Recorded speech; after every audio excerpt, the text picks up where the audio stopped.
It's Friday night lights for the town this week as Queen's Park Rangers are the visitors to Kenilworth Road on Friday night in front of the Sky TV cameras. Alongside me to preview the game, as always, I've got the Lutonian journalist James Cunliffe. Jimbo, there's plenty of historical context on this one. Loads of needle, isn't there? Loads of needle and loads of recent context as well, which we will cover right after this intro. For me, it's the people and the spirit of the people as well. I love this town. I love this town. I love this town. You know what I love about this town is actually you. Everyone in it has got this massive soul. We're Luton people, and that's what we care about.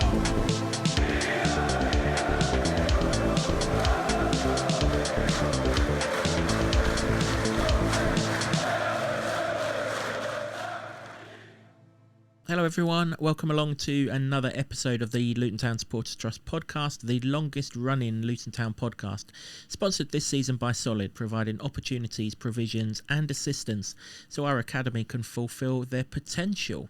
As I said in the intro, James and myself previewing QPR at home Friday night 8pm kickoff Sky Sports. For this one, if you haven't got a ticket, you might be wondering why we're previewing a game against QPR when we've just played QPR. Well, that's the weird world that football is. But Jimbo, how much is Tuesday night of any relevance at all on this game? Is it relevant? Is it irrelevant? What are you taking from it? I think the result is probably irrelevant. I mean, it was 1-1 essentially, and no team could get the better of anyone else. And then it came down to penalties, which that's not going to be the case in this game. Luton made an awful lot of changes. It was quite a strong side that went there in the Carabao Cup in terms of attackers, but that's as it probably should be because they're quite low on confidence and they could all do with a goal. Well, I mean, Chong got one, but the other two could do with a goal. But good signs in the fact that they used it to get some minutes into Nakamba after a very long time. I don't expect to see him. He might be on the bench, maybe. And get Mads Anderson and Reece Burke back in the side as well, which will be good and bode well for the defence. Yeah, so there'll be changes, obviously, but I think that we saw enough at Loftus Road to be positive about going into this game, and particularly it's going to be obviously at Kenilworth Road this time. Yeah, we're recording this on Wednesday night so that we can get this out to you with a relative bit of sort of time for you to listen to it ahead of the Friday night kickoff this week. So yeah, there were going to be transfers that happen whilst we're editing this and getting it out to you and everything else. So some of it may kind of be sort of a little bit out of date, but we'll do our best to sort of crack on with what we think might have happened rather than anything else. Anyone who signs on Thursday will be eligible to play on Friday night if they so wish, but Luton generally like to get a bank of training into their players before they chuck them straight in, don't they? So that'll be interesting. We'll come on to the Luton team in a little while like we usually do, but we'll start with our visitors for this game, QPR. I mean, I mentioned historically in the intro, Jimbo, there is a lot of historical context to this. Dates way back to the 80s and sort of times when Neil Warnock was manager and everything else. And there's rivalry off the back of it. There's the plastic pitches. There's so much to this, and it was all covered before Tuesday's game. We didn't preview the Tuesday game, but it was all across the sort of local media and things like that. But the recent history, we did the double over them last time we were in the Championship. Obviously 3-1 win at Kenilworth Road, 3-0 win at Loftus Road. We all remember Alfie Doughty's rocket, that one goal of the season that night, and we were the better team on Tuesday night. I think we've got to say that QPR made, I think it was 7 changes. Luton made 5 though, let's not forget, so it was, they were only slightly weaker than perhaps what we were, but we were the better side. And we mentioned it when we did our sort of recap of the week in the last podcast.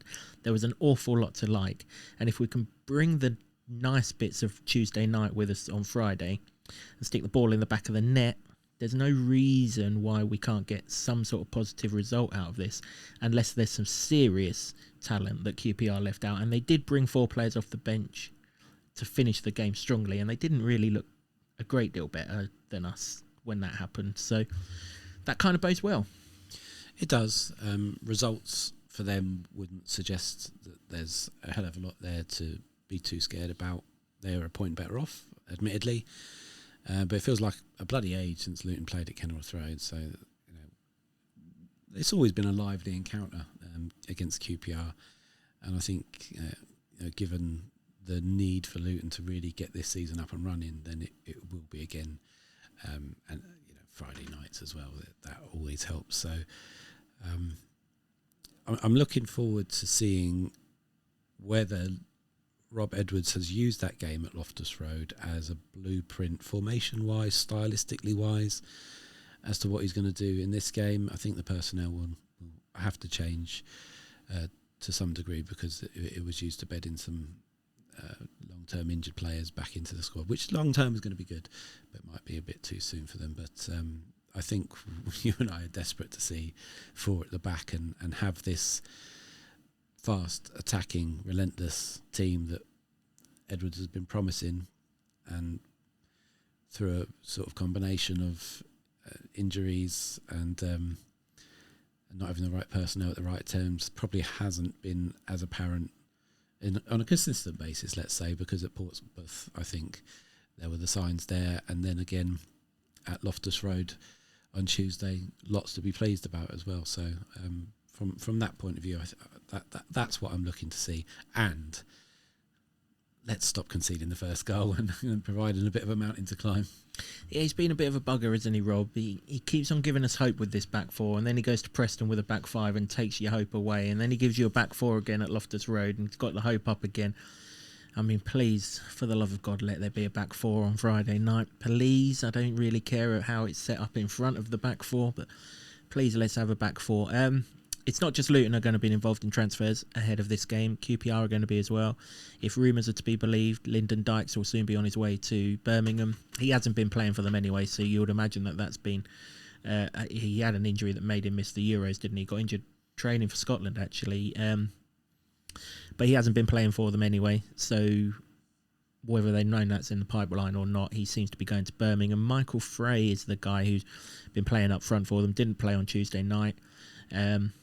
Not someone I've really recognised. They did have another striker last season, Sinclair Armstrong, but he went to Bristol City in the summer.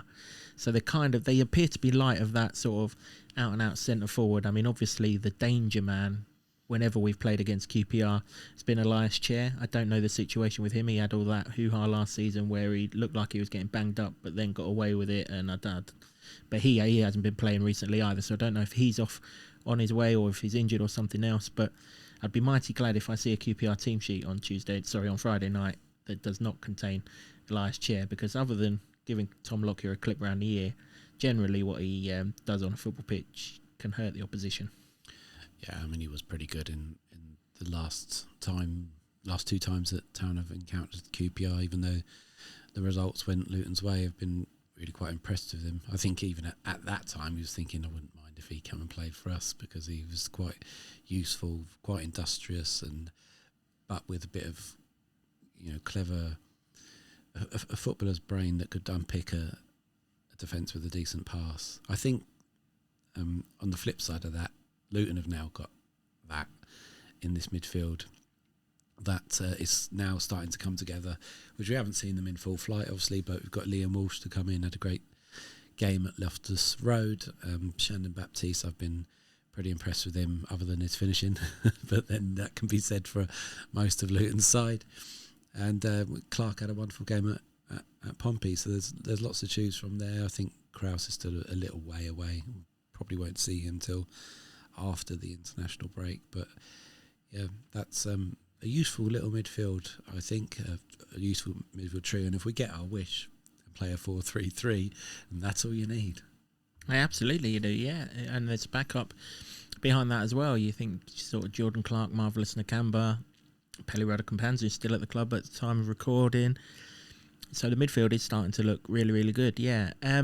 Usually we pick out some threats in the opposition, other than Chair, who doesn't look like he's going to be playing. It's kind of hard to know, really, because this QPR side, they actually finished last season really well under Marty Cifuentes, and they kind of went into this season as one of those sides that there's always a team, isn't there, that improves towards, from the season before, that bursts into the top six. 3 years ago it was us, and then it was Coventry, after that, and sort of last season and seasons around that have been Middlesbrough as well. You kind of wonder if QPR were to be it, but the start to the season would suggest that they're very much a work in progress. Lost their first game to West Brom, who haven't pulled up any trees since then. Drew with Sheffield United. To be fair, that was a good point because they were 2-0 down in that game, come back to 2-2. And they drew with Plymouth. That doesn't strike you immediately off the bat as a positive result. I must admit I was travelling to Preston, so I didn't see that game. I did see Morgan Whittaker's equaliser, which flew in the bottom corner, which is fair play. But yeah, I'm not really sure where we go with sort of dangers of the opposition. Paul Smith came on Tuesday night. He didn't start, but he came on and he looked quite lively on the right-hand side. So that could be an interesting one, him up against Doughty. Yeah, I think what the game at Loftus Road showed that Doughty's starting to get back in the groove a little bit anyway. I take the point of many people that I've read that the set pieces haven't set the world alight. I take that. But I think you pointed out in the previous podcast it wasn't necessarily his delivery, more that the options in the box from Luton attacking point of view. But I think he's getting back in the groove, which can only bode well because his deliveries and his supply line last season in the Premier League was of a very good quality and was probably one of the players where we were fearing at the start of summer maybe he won't be here, and he is at the moment. Let's hope he stays, because that's going to be a very important side of the pitch. The other side is the question there, isn't it? Because Chio's now gone. Whether that frees up Walters to have more of a free rein, you might suspect if they played a 4-3-3 that would give him more option to bombard up and down that flank. And so I'd certainly like to see that because he's been threatening it in the games that he has played, and quite why he didn't play at Preston is a conundrum that neither you or I can figure out days later even. But yeah, I think perhaps Chio's exit gives him a bit more impetus. Yep, indeed. Yeah, we're not sure what to make of QPR other than based on the other night they're going to play a 4-2-3-1 formation. I know that after the game all their fans were raving about the fellow that scored, Harrison Santos. That was his debut, wasn't it? He scored on that. So based on the fact that he scored and he's got his tail up after making his bow, would suggest that he's one that you probably should have to watch, particularly as we're not too sure on who might be in the defence at that point. My guess would be McGuinness comes back because he was cup-side, wasn't he? And then Amari Bell. And then because Reece Burke and Mads are still working their way back in, they'll probably be in the squad, at least one of them anyway. So that would be my suspicion for the centre of defence. Yeah, first goal for that geezer on Tuesday night. You'd kind of hope Kaminski doesn't shovel the ball straight into his path again. 3 days later, though, wouldn't you? That is assuming that it is Kaminski in goal. Let's come on to the town side then. Will it be? Will it be Kaminski in goal? First of all, will he still be here? We don't know that. Rumours of interest from Leicester. I still can't bring myself to be completely convinced that someone's going to pay 10 million quid for him. But if Kaminski is here, is Kaminski still the number one goalkeeper on Friday night? I think he will be, out of loyalty sakes. He is the number one goalkeeper. Let's face it. As much as we like James Shea, and as much as Kaminski's had a bit of a rocky start to the season, if he's still here, he plays. The hour before kickoff is when we know, won't they? Because if he's not in the team sheet, he's gone. Absolutely. If he hasn't already. If he's not been announced already, so we'll bide our time on that one. But I know we went through the various connotations of will he, won't he go in the previous podcast. I kind of feel like they will want to get someone in, and they have, by all accounts, they have been making inquiries. Travers at Bournemouth is one. Whether that happens, I don't know, because I think Crystal Palace are interested. But again, does he play straight away? I don't know. If you're a goalkeeper and you move to another club, is that more essential that you get some sort of guarantee that you are the man? Because there's only one spot. There's a lot of ramifications around it, but whether he plays or not, whether he stays or not, I'd be more than comfortable with James Shea in goal. Yeah, I would too. I do still think Kaminsky will be in goal, though, if he's still part of the squad on Friday night. Just, shovel it wide this time. TK, please, not straight down the geezer's throat. That would be nice. Yeah, back four in front of him. You've pinned your colours to the mast. I mean, I presume it's Doughty and Walters in a back four with Bell and McGuinness. Yeah, I probably wouldn't go too far away from that. I think Bell and McGuinness, they worked well together the other day. I know they had Mengi in the three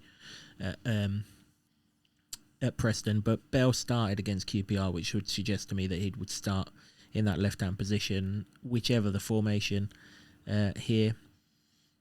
And obviously Burke, we couldn't have played McGuinness on Tuesday night. He was cup-tied. So McGuinness for Burke from that back four would make perfect sense. And I'm kind of happy with that because, the guy that they are playing up front, this Frey, he's a typical championship striker from what I can make out. If he's replacing Dykes, you would imagine he's going to be some sort of like for like, or Dykes is just a typical number 9, which McGuinness will kind of gladly go up against, and then you've got Amari Bell kind of free with his pace to mop up and help out Alfie down that side if Smith is a bit of a threat. So if it is a back four, please let it be a back four. If it is a back four, I think that will be the 4, but if it's a 5, you're probably looking at Burke on the right hand side ahead of Anderson, just because Burke started the game and Anderson came off the bench the other night. Yeah, we've seen so very little of Anderson. He was so very unlucky with his injuries last season. He could do that job, but I think he was brought in to be cover for Lockyer last season, and he'd probably be cover for McGuinness this season. Would strike me as the sort of hierarchy of things.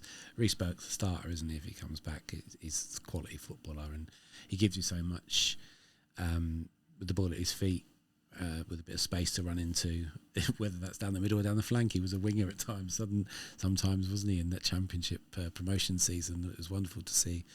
I think he's a great defender. We've spoken many times over the seasons of this podcast about Reece Burke, and it's just great to have him back, really. And I hope he can, stay the course longer. He managed to get past that 7-game breakdown stat that he used to come a cropper with, and now it's just having a long run in the team.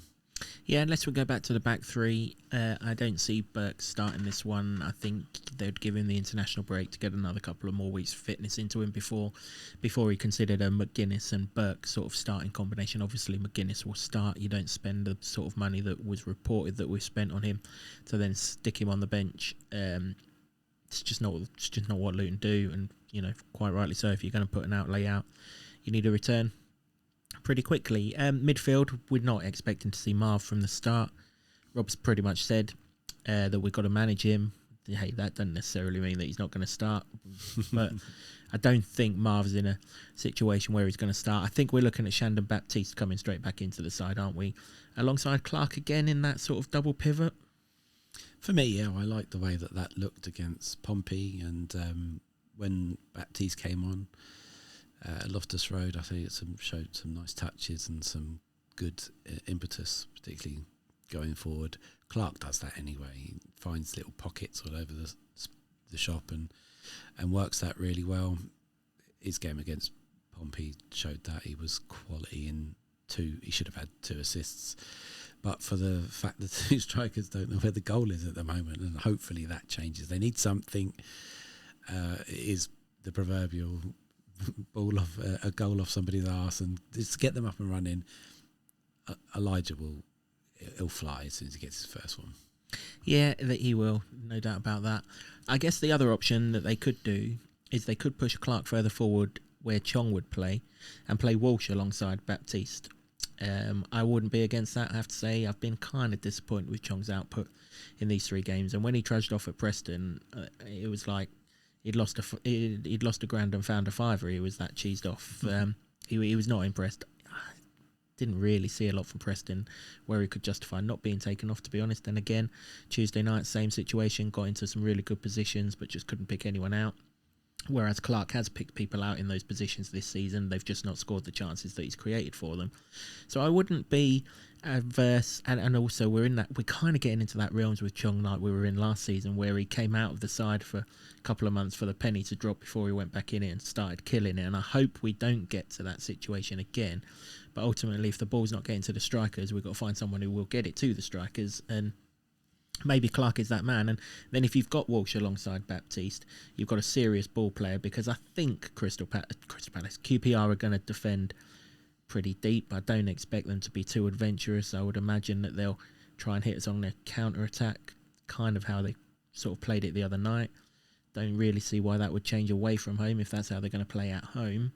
So therefore, we need some intricate passing, incisive passing, forward passing, clever passing, and Walsh has got that in abundance, as has Clark. So if you were to go in a kind of 4-3-3 and you had those three, you've kind of got every box ticked, really, haven't you? You've got a kind of Baptiste who can do a little bit of the defensive side of it, and then you've got three really good passes of a ball to unlock the door. Yeah, I mean, for me, from what we've seen of Walsh, you just want to see more and more, just to see what he can do and get that run, get that confidence. He's not played for a very long time because he's been out with injury. I get the sense that because of that, they want to manage his minutes and ease him into games and stuff like that. So whether he starts or not, I would suspect for this game he doesn't start, but for the reason that if things are tight and they are sitting back and you need to unpick something, he comes on with hopefully half an hour to go, maybe even longer, who knows. But that hasn't really tended to be the case. And has a good chunk of the game to try and work some magic there and do something which he's clearly capable of. It's just he's got to go out and prove it now.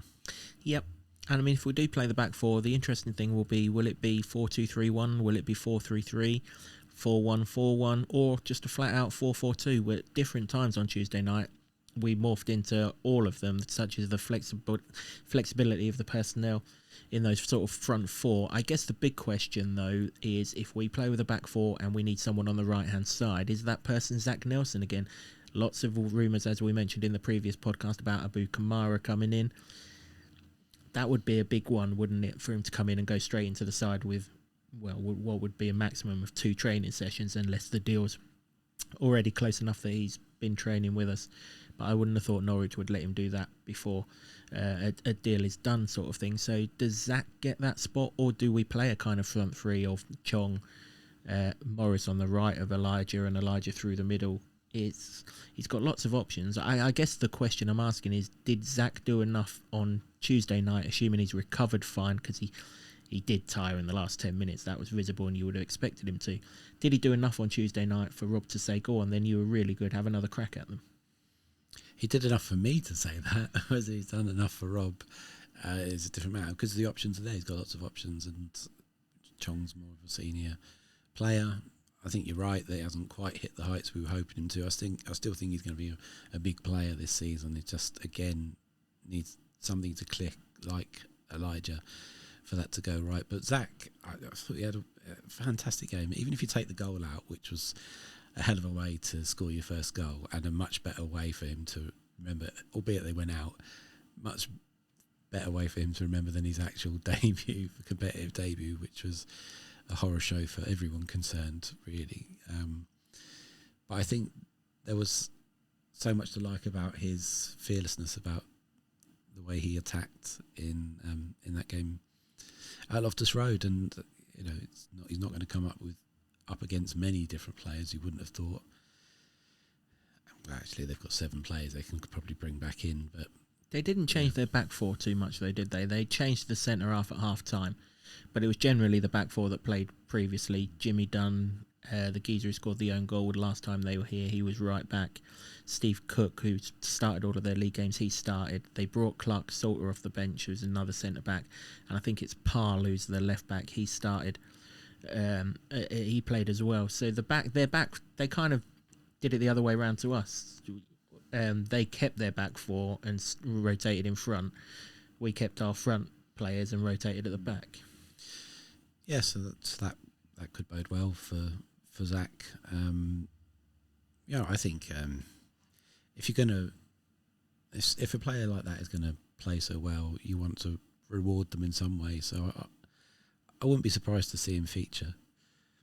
I kind of think that he won't start. I just think that there'll be an element of loyalty to some of the senior players, bearing in mind that Luton have to get their season up and running. They have to get something going that would be the sensible managerial take on the selection, whereas people in the stands might be a bit more like, well, as we've seen on social media with the Joe Taylor clamour, play someone different if it's not working. I can understand both points, and I don't think there's a wrong one on this one, because I think they're going to have so much of the ball. The crowd are going to be up for it, and if they can take what I think the Preston one seemed a blip. If they can take the Pompey performance and they can take the QPR performance, put them together and get this killer instinct, killer touch that Rob alluded to after the QPR game, which is the most difficult part of it. Let's make no bones about it. But the chances are there. If they can marry all that together, then I think it could be a successful night. Yeah, me too. I should say, obviously, Elijah looked like he was cramping up towards the end of that game on Tuesday night. Nothing's come out to suggest it was any more than cramp. We're recording this before Rob's press conference. I'm sure James will ask about Elijah if no one has asked before him, so we'll know kind of in advance what's happening with Elijah, but I'm pretty sure he's okay. They sent him back on, even though there was only minutes left, so they wouldn't have done that if there was any chance, because the game was going to penalties from about 80 minutes, really, wasn't it? They wouldn't, and he didn't take a penalty, so he wouldn't have done that if he was injured in any way, shape or form. So we're kind of comfortable that Elijah will play. And it'll be interesting to see how we line up, whether it's 4 or 5 at the back. I am starting to get vibes now that we're going towards a 4. I think without Mengi, you have to go... Yeah, it was the Mengi situation, but I think it's kind of been evidently forced upon him. I mean, they've done it before, so it's not going to be unusual. It's just that I don't think Luton need to be trying to carry this cover of 5 in this division. If you're going to go after teams, I don't think it's needed, and particularly, even though it won't probably happen in this game, when Marv comes back, to sit there in front and gatekeep any danger whatsoever. I just don't see that it's necessary. Just so many more options in attack. And there's nothing to suggest that QPR are coming at us with more than 1 through the middle. It's not like they're playing 2 up top, in which case you could understand 3, so that you've got the 2 covered and 1 spare. Every game that they've played so far this season, they've played 4-2-3-1. So it looks like it's only... Now, if you go back to Preston, they also... theirs was more a 4-5-1, really. They were hell-bent on not losing. But we had 2 spare all the time. McGuinness had Reece by and large where he wanted him, but you had Mengi and Bell. Yeah, okay, their primary role was to move forward with the ball and things, but when we were sitting back or building the attacks, they were largely twiddling their thumbs, because there was no one to mark in case we lost the ball, and they were just sort of there for decoration almost. I mean, they weren't, but they just weren't involved in it very much. And if QPR and most teams in this league, I mean, we're not talking about the top teams, the Burnleys, the Sheffield Uniteds, and that's a different story. But these sides that are only going to come here with 1 up front and their sort of support are their wide players, 3 centre-backs just doesn't make an awful lot of sense, really. Like you say, you would like to see Luton go and impose ourselves on them with the extra attacking player, rather than wait to be imposed on by a team that might not attack at all. And I think that's what the expectation will be. Kenilworth Road will demand, forgetting the 3 games that have happened since Burnley, but they'll demand that Luton aren't so passive and that's the only word to really describe, isn't it? Passive, as they were against Burnley. Yeah, I mean, I use the word against Preston of ponderous. That's the last thing we want to be here, because if they're just going to come here for a point, and a lot of teams are, hey, listen, if QPR come here and they open up the game, I think that's perfect for us anyway, because I fancy us to beat any team outside of the top three in this league in a game of out and out football. But I just don't see many teams coming down. I just can't get out of my head 2 years ago. Hardly any team came down here with the sole intention of just getting a draw. That was literally it, wasn't it? And if they happened to grab something that they could hold on to, so be it. I can't see now that we've got this added reputation about us why that would change. So if that is QPR's sole intention, then being at home, being on Friday night, being on national television, having stunk the place out the last time we was on it, the onus is on us to go and get after them and win the game, get in front, get a bit of confidence. Someone, and I'm not for 1 minute suggesting it's Friday night, but someone's taking a Tonkin when these two click up front. Let's go. Let's go at them. You know, let's play a back four. And hey, if it is going wrong, then you can always move Walters inside one and bring whoever the right winger. Just bring him back and play him at wing back and go back into a 5. You've always got that with Walters there, without having to make a substitution. He's perfectly capable in that right centre back role. We saw that at Portsmouth.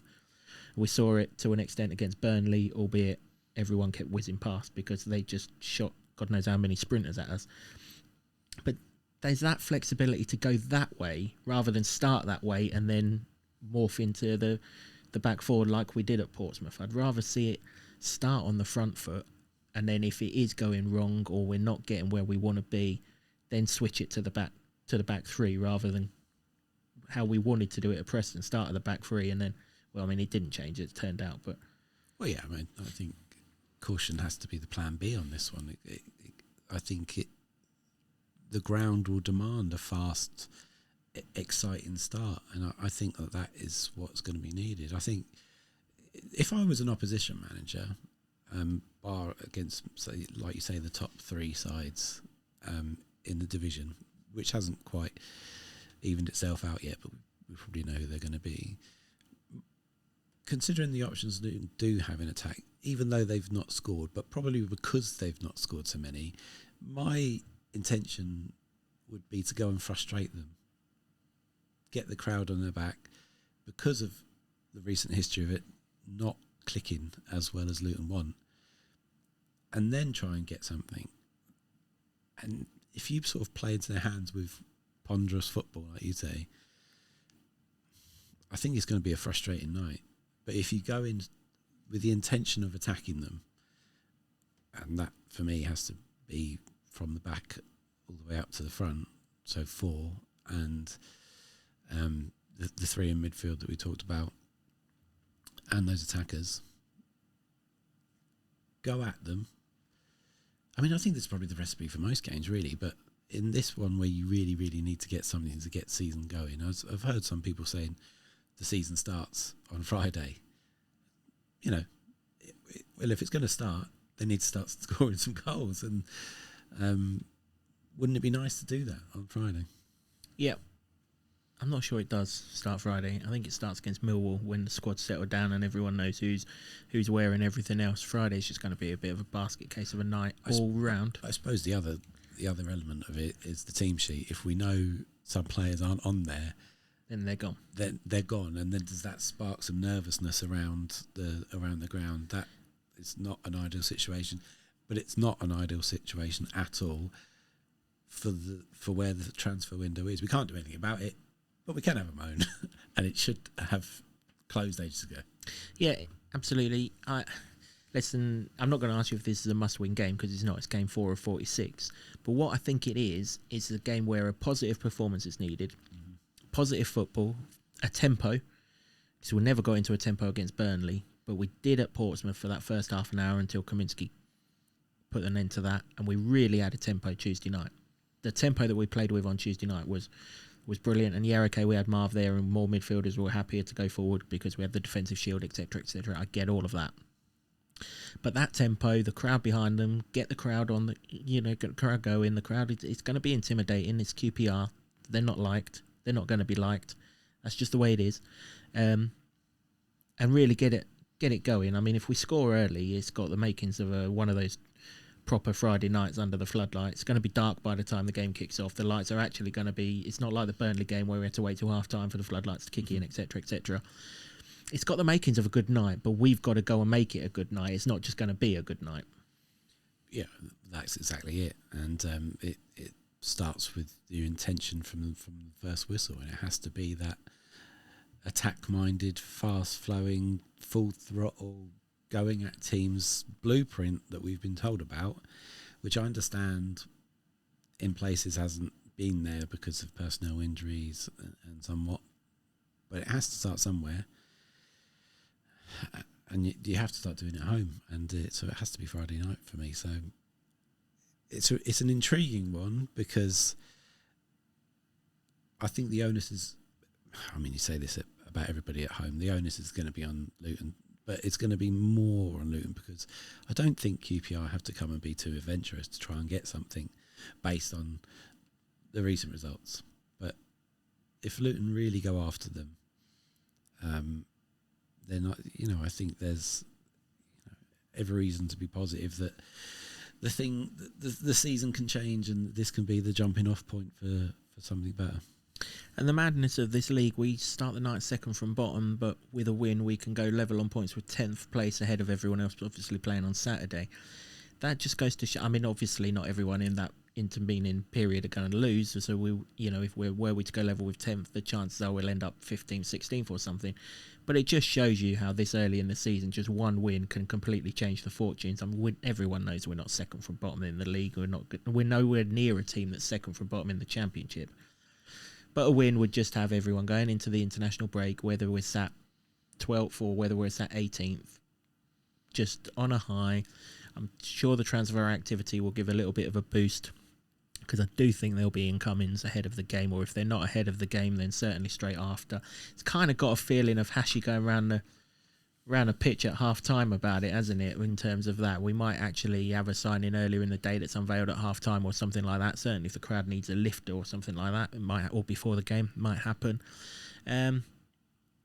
Yeah, it feels, I mean, everyone's going to make it out to be a night that it's not, but it does feel like a night that really can kick us into gear if we play it in the right way. If it goes the wrong way, nothing's going to be lost on Friday night. We'll still have 42 games after that. We'll still have 126 points to play for. I mentioned right at the start, you're only looking for 85 of them, and we've got one already. So, there's no need to panic if it doesn't go our way Friday, but it would just settle everyone down. No one wants to fester for 15 days without a win under their belt. So it would just settle everyone down if we do win the game. But it really, really, really isn't doom and gloom if we don't win the game. I repeat, from the last time we were in this league, we didn't win any of our first four, and it all ended up pretty good. But yeah, let's just go out, because it's QPR. Let's just go out there. Let's just go at them. Let's just win the game, even if it's just a narrow win. Just get that monkey off our back. In an ideal world, Elijah or Carlton scores the winner, and they go into the international break buzzing. The good thing is we haven't got any internationals now, so we're not going to, no one's going to disappear other than Kaminsky, who, they can have a good 2 weeks worth of training. They can get this right after this game. And hopefully we go there off the back of a positive performance, whatever the result is.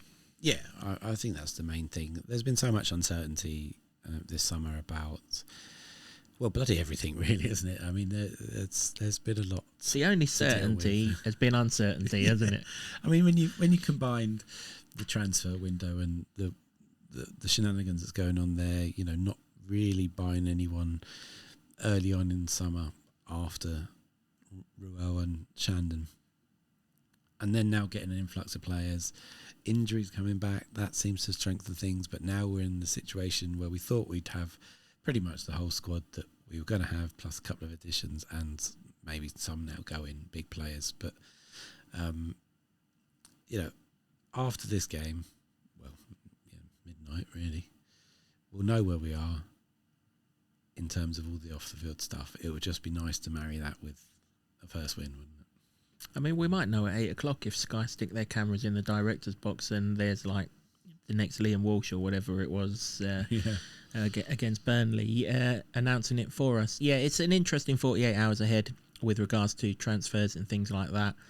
I know we wanted to keep all of our players, but they did say that everyone's got a price, and we mentioned in the last podcast that we definitely got more than Chio's price, and we think we'll get more than Kaminsky's if he goes, and we're pretty confident that the deal for Mengi will be a favourable one as well, because we're the one holding the aces with regards to that transfer. And then it's an even more interesting and important 90 minutes during the game. So that's it for this podcast, with the exception of course, the correct scores. There were no correct scores against Preston. Half correct. I got the score right. You did. You got it the wrong way round, but you did get the right score. Thankfully, well, not thankfully. I wish you had got it right for once, but you didn't. Correct score: Luton v QPR. How does it finish?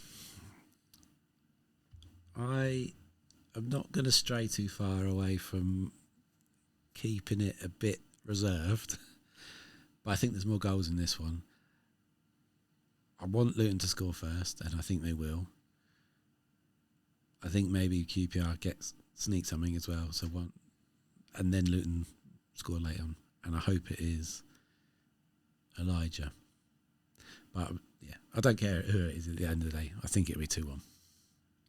2-1 to Luton for James, and it's 2-1 to Luton for me as well. I do think this is the game that it will start to click. Someone is taking an absolute hammer in the not too distant. I don't think it'll be Friday. It's all about winning Friday. It's not about absolutely running up the score, and I think QPR got enough about them in that back line to avoid a cricket score. They've got some experience there, haven't they? Cook in particular at came here for Bournemouth.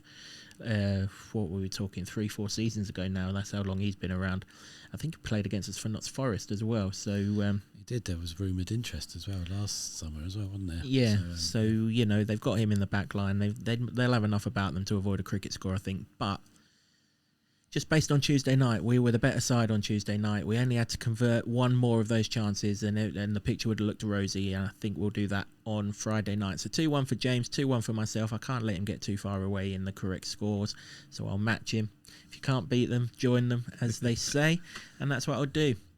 Let us know your correct scores. As always, if anyone gets the right answer, we will give you a shout out in the review episode for the QPR game. That will be out at the usual time. Jimbo's staying in the country for this one. He's even going to the game as well. So we will be in the studio normal time. So that will be out sort of early hours of Monday morning, as always. Also, let us know what formation you would go with. Will you play a back four? Are you happy with us playing a back five? If you're playing a back four, how do you see it in front of them? 4-2-3-1, 4-3-3, 4-4-2? Let us know. And who would you have on that right-hand side in front of Ruel Waters? The options are a bit thin. But yeah, let us know. We'd be interested to see how everyone sees it. We all see it differently. I've been pushing this back four, since the end of last season. And I know many others are quite comfortable with the back five. But let us know. We'll read all the comments and we'll make it a good discussion point in the review podcast, because we've got the international break, which follows it, where we will be hopefully doing a bit of work in our studio ahead of the Millwall game. So things might look a little bit different after that QPR review one. But until then, thanks for your company, James. Really appreciate your thoughts for this one. Thanks to you for watching or listening, however it is that you've consumed this podcast.